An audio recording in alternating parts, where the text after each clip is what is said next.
Hello friends, today we are going to study about general क्लाज़विट।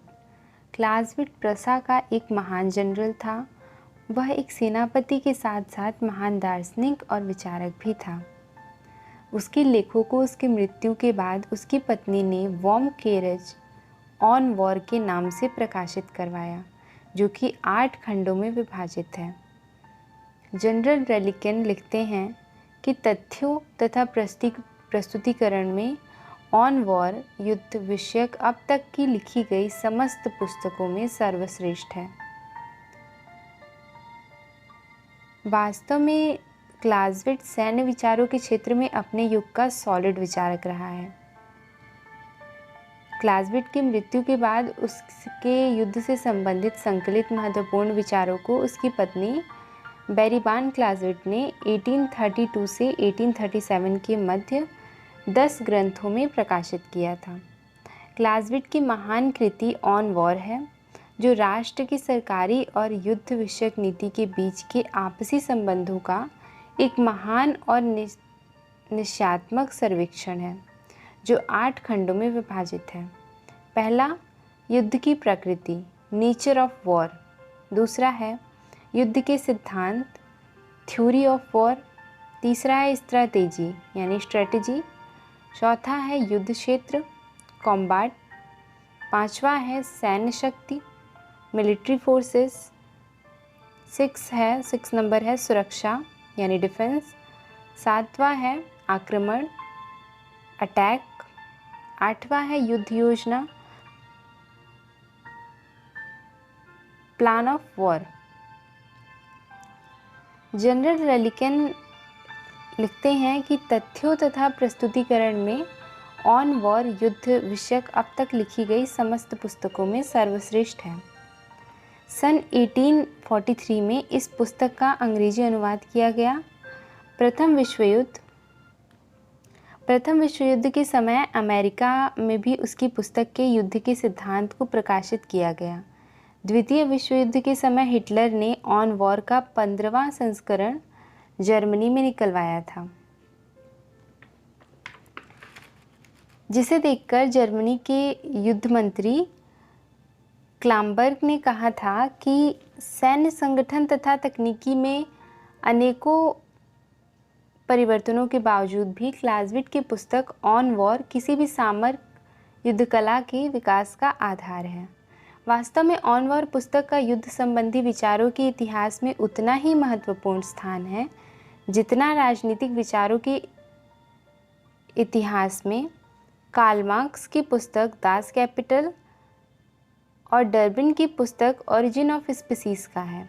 वैसे क्लाज़विट भी सैनिक विचारों के क्षेत्र में अपने युग का पुख्ता यानी सॉलिड विचारक रहा है। क्लाज़विट की सैन्य विचारधाराएं क्या थीं, आइए उनको भी जानते हैं। तो युद्ध के संबंध में क्लाज़विट के विचार।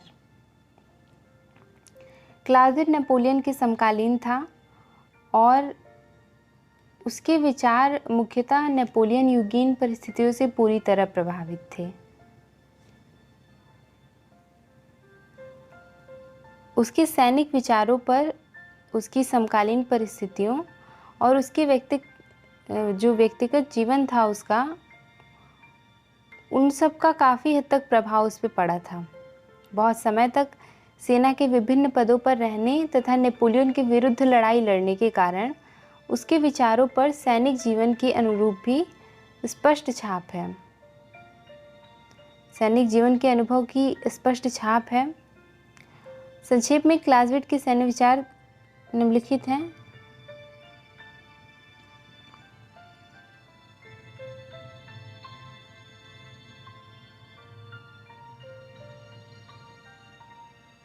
फ्रांसीसी क्रांति और नेपोलियन का काल एक ऐसा काल था जब युद्ध यूरोप में हिंसात्मक रूप में प्रविष्ट हुआ।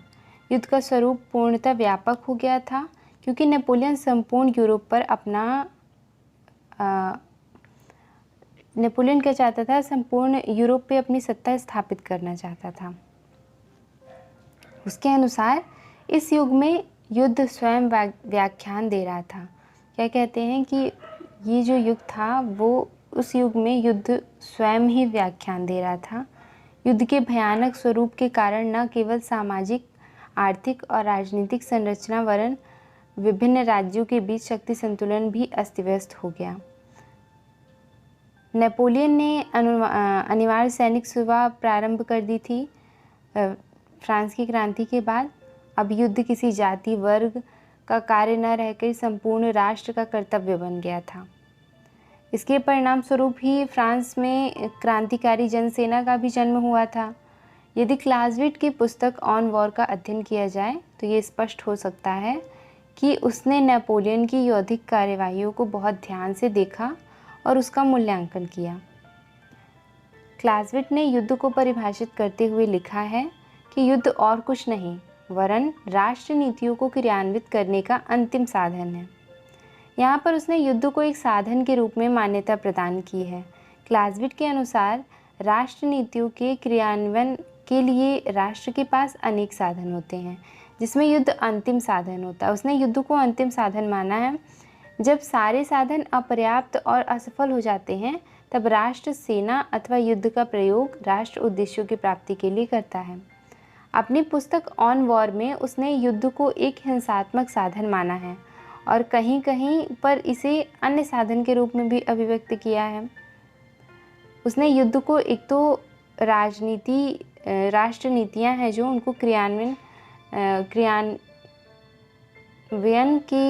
का अंतिम साधन माना है और दूसरी चीज़ उसने युद्ध को हिंसात्मक साधन भी माना है।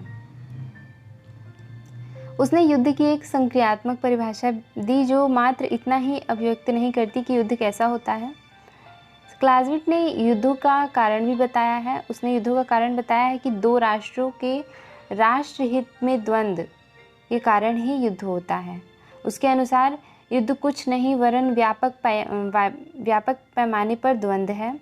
जब दो राष्ट्र के राष्ट्रहित और नीतियाँ एक दूसरे के विरोधी हो जाती हैं तो तनाव की स्थिति उत्पन्न होती है और इस तनाव की अंतिम परिणति युद्ध के रूप में होती है।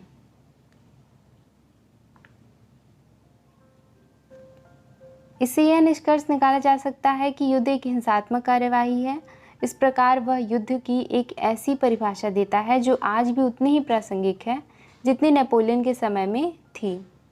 क्लाज़विट के अनुसार युद्ध के प्रमुख तत्व कौन कौन से हैं, आइए उनको देखते हैं। पहला है युद्ध दो राज्यों के मध्य होता है। दूसरा, युद्ध का उद्देश्य राष्ट्र नीतियों का क्रियान्वयन है। तीसरा है युद्ध एक उपाय है जिसके द्वारा राष्ट्र उद्देश्यों की प्राप्ति की जाती है। चौथा, युद्ध अंतिम साधन है और पांचवा है युद्ध हिंसात्मक साधन है।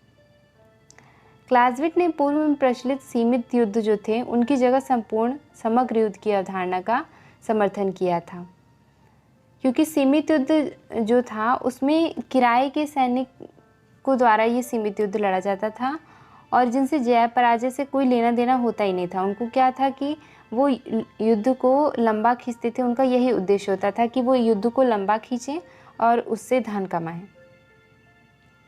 इस तरह की सेना में देशभक्ति की भावना का भी अभाव होता था और फ्रांसीसी क्रांति के पूर्व युद्ध जो होते थे वो सीमित, उनका स्वरूप जो था वो सीमित था।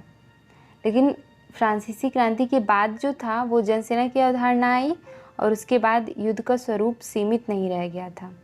क्लाज़विट ने नेपोलियन के युद्धों की व्याख्या करते हुए संपूर्ण युद्ध का समर्थन किया है। संपूर्ण युद्ध को परिभाषित करते हुए उन्होंने लिखा है कि युद्ध परम हिंसा का कार्य है। उसने स्पष्ट किया है कि शत्रु पर विजय बिना हिंसा के प्राप्त तो नहीं हो सकती है और विजय प्राप्त करने के लिए हमें शत्रु का पूर्ण विनाश करना होगा। उसके अनुसार शत्रु जो है, युद्ध शत्रु के पूर्ण विनाश का कार्य है, इसलिए वह युद्ध में अति हिंसा का समर्थन करता है। इसके अनुसार आत्मसमर्पण किए हुए सैनिक को भागते हुए शत्रु सैनिक को घेर कर नष्ट कर देना चाहिए। क्लाज़विट का मानना था कि अधिकतम रक्तपात द्वारा ही सैनिक लक्ष्य को हम प्राप्त कर सकते हैं।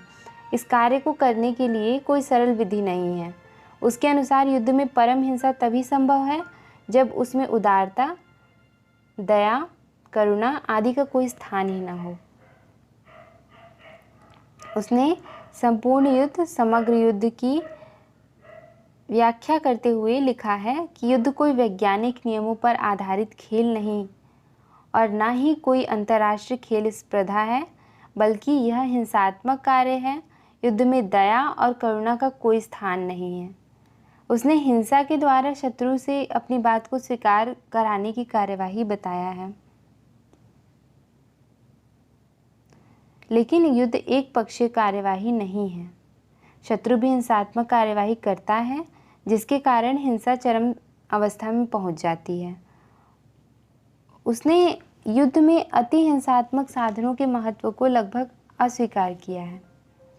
उसके अनुसार कोई ऐसा बुद्धिमत्तापूर्ण उपाय नहीं है जिसके द्वारा शत्रु को निशस्त्र किया जा सके अथवा शत्रु पर विजय प्राप्त की जा सके। इसका मात्र एक ही रास्ता है, वह है रक्तपात। उसने युद्ध को कला के रूप में भी स्वीकार किया था, जिसकी वजह से उसकी आलोचना भी की गई थी। क्लाज़ेविट ने युद्ध में अति हिंसा का मत प्रतिपादित करते हुए कहा है कि अपने उद्देश्यों की प्राप्ति हेतु हिंसा को चरम सीमा तक पहुंचाना होगा। अपने इस विचार के कारण वह आलोचना का पात्र हुआ था। उसके समकालीन जो लेखक थे, जैसे जॉमिनी, उन्होंने युद्ध के सिद्धांत दिए थे और अति हिंसा की आलोचना की है। जॉमिनी ने युद्ध के सिद्धांत को प्रतिपादित करते हुए आश्चर्य के सिद्धांत को प्रतिपादित किया है और कहा है कि शत्रु को जीतने के लिए उसे आश्चर्यचकित करना आवश्यक है। वर्तमान समय में भी मनोवैज्ञानिक युद्ध और आर्थिक युद्ध के द्वारा ही यह प्रयास किया जाता है कि शत्रु को हिंसा के अलावा अन्य उपायों के साधन विहीन कर उसके लड़ने की क्षमता ध्वस्त कर दी जाए। मनोवैज्ञानिक और आर्थिक उपायों द्वारा युद्ध में कम से कम हिंसा का प्रयोग करके बड़ी से बड़ी विजय प्राप्त करने का प्रयास किया जाता है। वर्तमान युग में भी हम उसी सैनिक कमांडर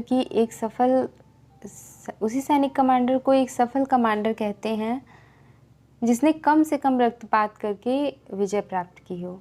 जबकि क्लाज़ेविट का कहना था कि बिना लड़े जो जीतते हैं, जिन्होंने बिना रक्तपात के विजय हासिल की हो, उनके बारे में तो ऐसे सेना अध्यक्षों के बारे में वो सुनना ही नहीं चाहता था।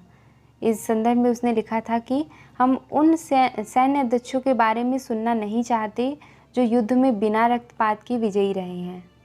इस प्रकार उसका मानना है कि युद्ध में परोपकार जैसी भावना का कोई स्थान नहीं है। क्लाज़ेविट के विचार के विपरीत जो 1971 का भारत पाक युद्ध हुआ था, उसमें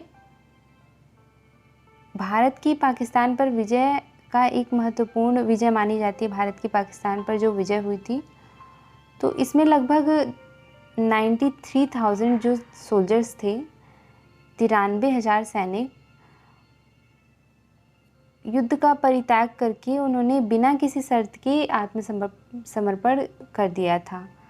और यहाँ पर जो क्लाज़ेविट की संपूर्ण युद्ध की अवधारणा है, अगर हम उसके आधार पर परिभाषित किया जाए तो ये तो बिल्कुल अपोजिट था उसके। क्लाज़ेविट की संपूर्ण युद्ध की अवधारणा एक प्रकार से आज की परिस्थितियों में अप्रासंगिक हो गई है, क्योंकि परमाणु शस्त्रधारी जो राष्ट्र हैं अपने शत्रु के विरुद्ध चरम हिंसा से उसके अस्तित्व को समाप्त कर सकते हैं। यदि आज की परिस्थितियों में संयुक्त राज्य अमेरिका क्लाज़ेविट का अनुयायी हो जाए तो अफ़गानिस्तान में छिपे ओसामा बिन लादेन तथा उसके आतंकवादी संगठन अलकायदा को परमाणु हथियार से हम आक्रमण करके अफ़गानिस्तान को पूरी तरह से नष्ट कर देना चाहिए। लेकिन आज के सभ्य समाज में, जबकि विश्व में मानवाधिकार की महत्ता बढ़ रही है, ऐसी स्थिति में कोई भी राज्य व्यवहार में क्लाज़ेविट के संपूर्ण युद्ध के विचारों को लागू करने से बचेगा, क्योंकि परमाणु हथियार युद्ध के साधन कम, स्ट्रैटेजी के साधन अधिक हो गए हैं। परमाणु हथियार के प्रयोग की धमकी से राजनीतिक उद्देश्यों को प्राप्त करने का प्रयास किया जाता है। क्लाज़ेविट के संपूर्ण युद्ध के विरोध में यह तर्क दिया जाता है कि युद्ध का उद्देश्य केवल विनाश करना ही नहीं, वरन शांति की स्थापना करना भी होता है। क्लाज़ेविट द्वारा जो प्रतिपादित संपूर्ण युद्ध या अमूर्त युद्ध की अवधारणा है, उसके अपने अनुभव के परिणाम स्वरूप तथा उसकी दार्शनिक व्याख्या के कारण है। उसके संपूर्ण आदर्श या अमूर्त युद्ध की व्याख्या केवल दार्शनिक आधार पर की जा सकती है। इस प्रकार की व्याख्या केवल कला के क्षेत्र में हो सकती है।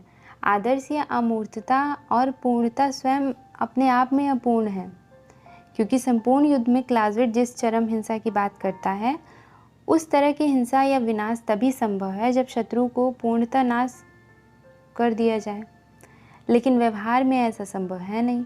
इसलिए इसमें कोई संदेह नहीं कि युद्ध की आदर्श या अमूर्त अवधारणा व्यवहार में नहीं, केवल कागजी युद्ध में ही संभव हो सकती है। इस आधार पर यह कहा जा सकता है कि क्लाज़ेविट के द्वारा आदर्श या अमूर्त युद्ध की व्याख्या केवल दार्शनिक आधार पर की गई है।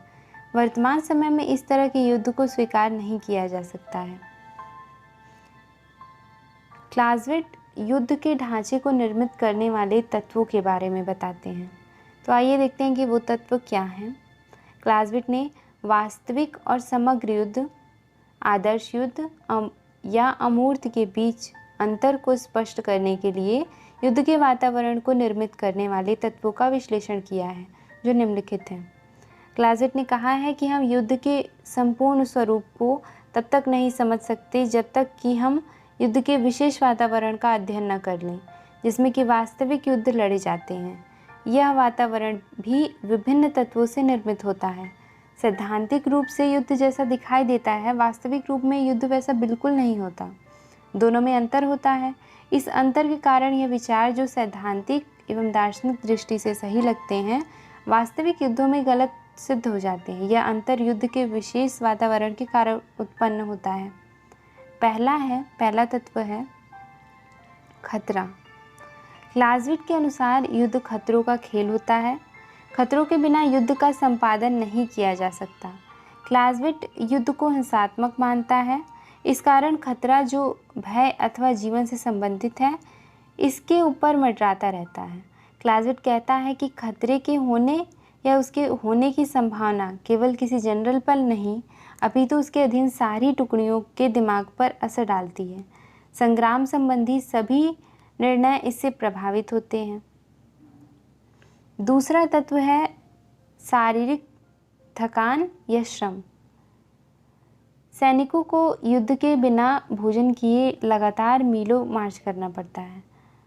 युद्ध करने से सैनिक थक जाते हैं और उसके मनोबल पर भी प्रभाव पड़ता है। क्लाज़ेविट का मत है कि युद्ध में किसी घटना के संबंध में किसी को कोई मत व्यक्त करने का तब तक अधिकार नहीं है जब तक कि वह स्वयं कोहरे से सुन्न होकर, गर्मी और प्यास से निर्जीव होकर या परिश्रम और भूख से मर न रहा हो। वह युद्ध स्थल में अवसर की पूरी स्थिति का तब तक अनुभव नहीं कर सकता है जब तक उसे युद्ध का वास्तविक अनुभव न हो। तीसरा तत्व है अनिश्चय या युद्ध का कोहरा। युद्ध में सब कुछ अनिश्चित रहता है। युद्ध में विजय अक्सर भाग्य के सहारे मिलती है। क्लाज़ेविट के अनुसार युद्ध अनिश्चितता के सिद्धांत से नियंत्रित होता है। वह सारे तथ्य जिनके आधार पर युद्ध की कार्यवाही का स्वरूप निश्चित किया जाता है, उसका 3/4 भाग अनिश्चितता के कोहरे में छिपा होता है। युद्ध की सारी योजनाएं भूमि, शत्रु और शत्रु की संभावित कार्यवाही पर्याप्त सूचनाओं पर आधारित होती हैं, परंतु दुर्भाग्य से अधिकांश सूचनाएं परस्पर विरोधी होती हैं और इससे भी अधिक झूठी और सबसे ज़्यादा सूचनाएं संदेहपूर्ण होती हैं। जब हम किसी युद्ध में होने वाली विभिन्न कार्यवाहियों और घटनाओं को समझने का प्रयत्न करते हैं, तब इस तथ्य को ध्यान रखना चाहिए, युद्ध के बाद प्रत्येक वस्तु दिन के प्रकाश की भांति प्रकट होती है, परंतु युद्ध काल में इसमें भाग लेने वाले प्रत्येक व्यक्ति को युद्ध के कोहरे में कार्य करना पड़ता है। चौथा तत्व है युद्ध में घर्षण। सेना असंख्य व्यक्तियों से निर्मित होती है। इसमें सबकी अपनी अपनी समझ और सबका कार्य करने का अपना ही ढंग होता है। उपरोक्त सारे तत्व मिलकर युद्ध की घटनाओं के संभावित परिणाम को बदल देते हैं। क्लाज़ेविट ने इन्हीं बातों को फ्रिक्शन ऑफ वॉर कहा है। इसका परिणाम यह होता है कि योजना बनाते समय सर्वोच्च कमांडर के मन में योजना का जो स्वरूप होता है तथा सैनिक द्वारा उसको अंतिम रूप में जिस प्रकार परिणित किया जाता है, उन दोनों रूपों में बहुत अंतर आ जाता है। ऊपर जिन तत्वों का उल्लेख किया गया है उनके अतिरिक्त यह भी एक तथ्य है कि संपूर्ण सैनिक कार्यवाहियाँ बहुत सारे मनुष्य द्वारा संपन्न होती हैं, जिसकी समझ, उत्साह शक्ति तथा वफादारी की मात्रा भिन्न होती है। इसी कारण वास्तविक युद्ध का स्वरूप उसके काल्पनिक, आदर्श एवं अनुमानित स्वरूप से बदल जाता है। स्वयं क्लासविट के शब्दों में देख लें तो everything is very simple in war but the simplest thing is difficult. युद्ध की प्रत्येक बात बहुत सरल प्रतीत होती है, परंतु सरल से सरल बात भी बहुत कठिन होती है। इस कठिनाई के कारण युद्ध के वास्तविक एवं अनुमानित रूपों में इतना अंतर पड़ जाता है कि इसका अंदाज़ा बिना युद्ध देखे नहीं हो सकता। युद्ध में होने वाले घर्षण के समय सेनापति अपने श्रेष्ठ सैनिक गुणों, नेतृत्व, बुद्धि और दृढ़ संकल्प द्वारा नियंत्रण स्थापित कर सकता है। जिस सेनापति में जितनी प्रतिभा होगी वह उतना ही युद्ध के समय लाभ उठा सकता है। इसलिए सेनापति को नैतिक एवं मनोबल से उच्च होना चाहिए। पांचवा तत्व है भाग्य एवं संयोग, लक एंड चेन। भाग्य और संयोग का जितना महत्वपूर्ण स्थान युद्ध में होता है उतना महत्व शायद ही किसी अन्य मानवीय क्रिया में होता है। क्लासविट कहता है कि युद्ध में संयोग महत्वपूर्ण तत्व है। मानवीय क्रिया के अन्य किसी क्षेत्र में इसका इतना महत्व नहीं जितना युद्ध में है। मौसम के होने वाले आकस्मिक परिवर्तन, किसी महत्वपूर्ण समय में सहायक कमांडर की मृत्यु, गलत समझे हुए संवाद तथा अंधेरे में खोए हुए मार्ग आदि अनेक कारणों से जय पराजय में परिवर्तित हो जाती है।